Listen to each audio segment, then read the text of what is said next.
Shri Kavalam Sasikumar sir, നമുക്ക് മന്ത്രിയുടെ ബൈറ്റിൽ നിന്ന് തുടങ്ങിയതുകൊണ്ട് രാഷ്ട്രീയമായി തന്നെ ഈ വിഷയം തുടങ്ങാമെന്ന് കരുതുന്നു. ശരിക്കും മന്ത്രി പറഞ്ഞതുപോലെ സംസ്ഥാനത്ത് വൈദ്യുതി ലഭ്യതയിൽ കുറവ് വന്നിട്ടുണ്ട്. മഴയുടെ കുറവ്, ചൂടിനെ തുടർന്നുള്ള വൈദ്യുതി ഉപഭോഗം കൂടുതലായത്, ഇതൊക്കെ ഒരു പ്രശ്നം തന്നെയാണ്.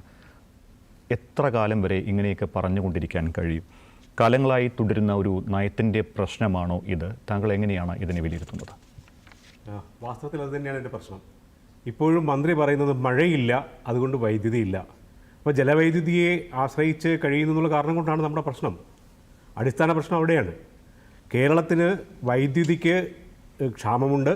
വൈദ്യുതി ആവശ്യത്തിനുള്ളത് ഉൽപ്പാദിപ്പിക്കുന്നില്ല. നമുക്കിവിടെ ആവശ്യത്തിനുള്ളത് ഉൽപ്പാദിപ്പിക്കുന്നില്ല.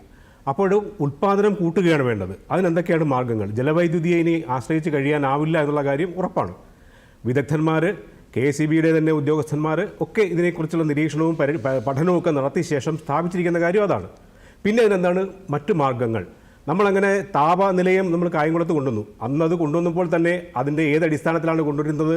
അത് LNG അടിസ്ഥാനത്തിലാണോ? എങ്ങനെയാണ് അത് ഉൽപ്പാദിപ്പിക്കുന്നതിനുള്ള പ്രശ്നവും അതിന് എത്രമാത്രം വൈദ്യുതിക്ക് എത്ര പൈസ ചെലവഴിക്കും വേണ്ടി വരും? അത് കൽക്കരിയാണോ? എവിടെ നിന്നാണ് ലഭ്യമാകും? അത് നിരന്തരം കിട്ടുമോ എന്നുള്ള ചോദ്യം അന്ന് തന്നെ ഉണ്ടായിരുന്നു. അപ്പം നമ്മൾ കണ്ടെത്തിയിരിക്കുന്ന ബദൽ മാർഗ്ഗങ്ങൾ അത് സുരക്ഷിതമല്ല എന്നുള്ളതാണ് നമുക്ക് ബോധ്യമാകുന്നത്. ഇപ്പോൾ അദ്ദേഹം പറഞ്ഞത് ചൂട് കൂടുന്നു, AC ഉപയോഗിക്കുന്നു, ഫാൻ ഉപയോഗിക്കുന്നതിന് അപ്പുറത്തേക്ക് നമുക്ക് പെട്ടെന്നുണ്ടായൊരു പ്രതിസന്ധിയായിരുന്നു. നമുക്ക് അടുപ്പ് കത്തിക്കുവാൻ വേണ്ടിയുള്ള സംവിധാനമില്ല. ഗ്യാസിൻ്റെ ക്ഷാമം വന്നു യുദ്ധത്തിൻ്റെ പശ്ചാത്തലത്തിൽ.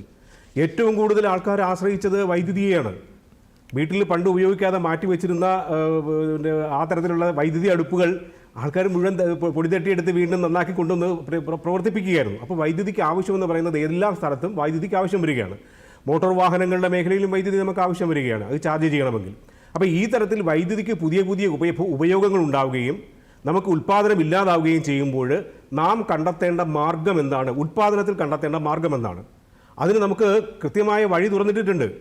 കേന്ദ്ര സർക്കാരിൻ്റെ പദ്ധതി പ്രകാരം സൗരോർജ്ജം എന്ന് പറയുന്നത് പുതിയ പുതിയ ഊർജ്ജ മേഖലയിലേക്ക് പോവുകയും സൗരോർജ്ജം ഒരു പ്രധാനപ്പെട്ട മേഖലയാണെന്നും ആ സൗരോർജ്ജത്തിൻ്റെ ഉൽപ്പാദനം അത്യാവശ്യമാണെന്നും നമുക്ക് കണ്ട് എത്തിയിട്ട് കേന്ദ്ര സർക്കാർ അതിനുവേണ്ട പരമാവധി പോഷണങ്ങൾ നൽകി. നമ്മൾ കാറ്റിൽ നിന്ന് വൈദ്യുതി ഉണ്ടാക്കാൻ ശ്രമം നടത്തി. അത് നമുക്ക് എത്രമാത്രം പ്രയോജനം ചെയ്തു എന്നുള്ള കാര്യം, അതിനുവേണ്ടി ചെലവഴിച്ച പണം, അതിന് വേണ്ടി കളഞ്ഞ സമയം, അതെല്ലാം കൂടെ കണക്കാക്കി നോക്കുമ്പോൾ വലിയ നഷ്ടമാണ്. പക്ഷേ സൗരോർജ്ജത്തിൽ നിന്ന് നമുക്ക് വലിയ ഒരു ബദലായി മാറാൻ പറ്റും എന്നുള്ളത് തെളിയിക്കപ്പെട്ടിട്ടുള്ളതാണ്. അതിൻ്റെ ഉദാഹരണമാണ് ലോകോത്തരമായി ലോകം മുഴുവൻ ശ്രദ്ധയോടുകൂടി കാണുകയും പ്രധാനമായി കാണുകയും ചെയ്യുന്ന നമ്മുടെ സിയാലിൻ്റെ വൈദ്യുത ഉൽപ്പാദന പദ്ധതി. അപ്പോൾ നമുക്ക് വൈദ്യുതി ഉൽപ്പാദിപ്പിക്കാനുള്ള സംവിധാനം സൗരോർജ്ജ മേഖലയിൽ ഉണ്ടായിട്ട് നമ്മൾ ആ ബദൽ സംവിധാനത്തിലേക്ക് നമ്മൾ എന്തുകൊണ്ട് പോകുന്നില്ല? അത് പ്രധാനപ്പെട്ട ഒരു കാര്യമാണ്. അതിനെക്കുറിച്ച് വളരെ സുദീർഘമായ പഠനം നടത്തിയ ആൾക്കാരെല്ലാം പറഞ്ഞിരിക്കുന്നത് ഇപ്പോൾ തന്നെ നമുക്ക് വൈദ്യുതിയുടെ പീക്ക് അവേഴ്സിൽ വൈദ്യുതി വേണ്ടി വന്നത് 6000 6080 ഒക്കെ മെഗാവാട്ട് വൈദ്യുതി നമുക്ക് ആവശ്യം വന്നിരുന്നു. അടുത്ത വർഷത്തേക്ക് വേണ്ടി വരുന്നത് അതിനേക്കാൾ കൂടുതലാണ്. 7000 ആകുമെന്ന് പറയുകയാണ്. അത്ഭുതപ്പെടുത്തുകയാണ്. അപ്പോൾ അങ്ങനെ വരുന്ന സമയത്ത് നമുക്ക് ഉൽപ്പാദിപ്പിക്കുവാൻ വേണ്ടിയുള്ള മാർഗ്ഗങ്ങളില്ലാതെ, പുതിയ പുതിയ ഉൽപ്പാദന മേഖലകളില്ലാതെ പറ്റുകയില്ല. വൈദ്യുതി ഉൽപ്പാദിപ്പിക്കാൻ ആളുകൾ തയ്യാറാണ്. ഏതാണ്ട് 2.85 ലക്ഷമോ 3.85 ലക്ഷം മറ്റോ ആൾക്കാർ വൈദ്യുതി പുറപ്പുര വൈദ്യുതിക്ക് വേണ്ടിയിട്ടുള്ള പദ്ധതികൾക്ക് സമർപ്പിച്ചിട്ടു. അതിൽ 2.77 മറ്റോ നമുക്ക് കൊടുക്കാൻ കഴിഞ്ഞിട്ടുള്ളൂ. എന്തുകൊണ്ടെന്ന് ചോദിച്ചു കഴിഞ്ഞാൽ ഇപ്പോഴും നമ്മുടെ പ്രശ്നം ആ ഉണ്ടാക്കുന്ന വൈദ്യുതിയിൽ നിന്ന് അവർക്ക് ആവശ്യം കഴിഞ്ഞുള്ളത് KSEBക്ക് കൊടുക്കാൻ തയ്യാറാണ്, അല്ലെങ്കിൽ സംസ്ഥാനത്തിന് അല്ലെങ്കിൽ കേന്ദ്ര പൂളിൽ കൊടുക്കുവാനുള്ള സംവിധാനമാണ് അതിൻ്റെ നിയമപ്രകാരമുള്ളത്. അത് കൊടുത്താൽ അത് സ്വീകരിക്കാൻ നമുക്ക് പറ്റുന്നില്ല. നമുക്ക് സ്റ്റോറേജ് സംവിധാനമില്ല. തിരുവനന്തപുരത്ത് വലിയൊരു കണ്ടെയ്നർ സൈസ് സ്റ്റോറേജ് സ്ഥാപിക്കുമെന്ന് നമ്മൾ തീരുമാനിച്ചത് KSEB തീരുമാനിച്ചു. ആ തീരുമാനിച്ചിട്ട് ഇതുവരെ നടപ്പിലായിട്ടില്ല. അതിന് പല കാരണങ്ങൾ പറഞ്ഞ് തടസ്സപ്പെടുകയാണ്.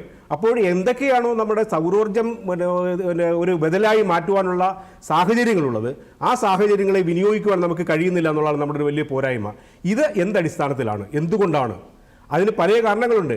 KSEBയെ അത്ഭുതപ്പെടുകയും അങ്ങനെ സംഭവിക്കരുതെന്ന് ആഗ്രഹിക്കുകയും ചെയ്യുന്നത് KSRTCയുടെ വഴിയിൽ പോകരുത്. KSRTC നമുക്ക് മുമ്പിൽ മാതൃകയാണ്. ഏതൊക്കെ തരത്തിൽ കെടുകാര്യസ്ഥതയുടെ കാര്യത്തിൽ, പ്ലാനിംഗ് ഇല്ലായ്മയുടെ കാര്യത്തിൽ, കൃത്യമായ ചൂഷണങ്ങൾ തടയുന്നത് കാര്യത്തിൽ, യൂണിയൻ രാഷ്ട്രീയത്തിന് അതിപ്രസരം കൊടുത്തുകൊണ്ടുള്ള യൂണിയൻ പ്രവർത്തനത്തിൻ്റെ കാര്യത്തിൽ, ഈ പറഞ്ഞ എല്ലാ കാര്യങ്ങളിലും വലിയ വലിയ കുഴപ്പങ്ങൾ ഉണ്ടാക്കിയാണ് KSRTC ഇന്നത്തെ സ്ഥിതിയിലെത്തിയിരിക്കുന്നത്. നമ്മുടെ KSEBയുടെ തന്നെ തലപ്പത്തുണ്ടായിരുന്ന അശോക് IAS, അദ്ദേഹം പറഞ്ഞ കാര്യം ശരിയാണ്. പെൻഷൻ പോലും കൊടുക്കാൻ പറ്റാത്ത സ്ഥിതിയിലേക്ക് KSEB-യും പോകാൻ പോകുന്നു എന്നൊരു മുന്നറിയിപ്പ് അദ്ദേഹം നൽകുന്നുണ്ടായി. അങ്ങനെയൊന്നും ഉണ്ടാവാതിരിക്കട്ടെ എന്ന് നമുക്ക് ആഗ്രഹിക്കാൻ, പ്രാർത്ഥിക്കാം. പക്ഷേ അതിന് മുൻകരുതലുകൾ ആവശ്യമാണ്. KSEB-യുടെ ഉൽപ്പാദനം കൂട്ടണം, പുറത്തുനിന്ന് 10 രൂപയ്ക്കും 12 രൂപയ്ക്കും യൂണിറ്റിൻ്റെ വൈദ്യുതി വാങ്ങുന്ന സമ്പ്രദായം മാറ്റണം. അങ്ങനെയുള്ള പരാശ്രയത്വത്തിൽ നിന്ന് മാറ്റി സ്വാശ്രയത്വത്തിലേക്ക് മാറണമെങ്കിൽ അതിനുള്ള വഴി തുറന്നിട്ടിട്ടുണ്ട്. ഊർജ ഉൽപ്പാദനത്തിന് വേണ്ടിയുള്ള വിശാലമായ മാർഗവും സംവിധാനവും നമുക്കുണ്ട്. നമുക്ക് സ്ഥലമില്ല എന്നൊക്കെയുള്ള ആക്ഷേപങ്ങൾ പറയരുതേ. കാര്യം എന്ന് വെച്ച് കഴിഞ്ഞാൽ ഞാൻ ആലപ്പുഴക്കാരനാണ്, കുട്ടനാട്ടുകാരനാണ്. ആ നദികളിൽ അവിടുത്തെ പാടങ്ങൾ ഇപ്പോഴും ഏക്കർ കണക്കിന്, ഹെക്ടർ കണക്കിന് സ്ഥലം കൃഷി ചെയ്യാത്ത സ്ഥലങ്ങളുണ്ട്, പാടമുണ്ട്. ആ പാടത്തൊക്കെ ഇത് ഉപയോഗിക്കാവുന്നതാണല്ലോ. അങ്ങനെയൊക്കെയാണല്ലോ ഗുജറാത്ത് പോലുള്ള നർമ്മദ നദിയിൽ ഗുജറാത്തിൽ വൈദ്യുതി ഉണ്ടാക്കുന്നുണ്ട്. ജലവൈദ്യുതി അല്ല, സൗരോർജ്ജം. അപ്പോൾ ഇങ്ങനെയുള്ള സംവിധാനങ്ങളൊക്കെ നമുക്ക് ഉണ്ടായിട്ട് അത് നമ്മൾ എന്തുകൊണ്ട് അത് ആശ്രയിക്കുന്നില്ല, അത് നമ്മൾ ആവിഷ്കരിക്കുന്നില്ല എന്നുള്ളതാണ് അടിസ്ഥാന ചോദ്യം. ഈ ചോദ്യത്തിന് ഉത്തരം കാണേണ്ടത് ഈ പുതിയ സർക്കാർ തന്നെയാണ്. കാര്യം മുൻ സർക്കാർ ആ കാര്യത്തിൽ വലിയ വലിയ കാലവിളംബം ഉണ്ടാക്കി. 2003 കൺസീവ് ചെയ്ത നമ്മുടെ ഇലക്ട്രിസിറ്റി ആക്ട് പ്രകാരം വൈദ്യുതി ബോർഡിനെ പല ഘടകങ്ങളാക്കി മാറ്റണമെന്നും നഷ്ടം കുറയ്ക്കണമെന്നും ലാഭം ഉണ്ടാക്കണമെന്നുള്ള മാർഗം പറഞ്ഞ് നമ്മൾ നടപ്പിലാക്കിയത് 2013, 10 വർഷം എടുത്തു ചർച്ച ചെയ്തിട്ട്. യൂണിയൻ്റെ അടിസ്ഥാനത്തിൽ ചർച്ച, രാഷ്ട്രീയത്തിൻ്റെ അടിസ്ഥാനത്തിൽ ചർച്ച, ഈ ചർച്ച എല്ലാം നടത്തിയിട്ട് അവസാനം 10 വർഷം നമ്മൾ പാഴാക്കി.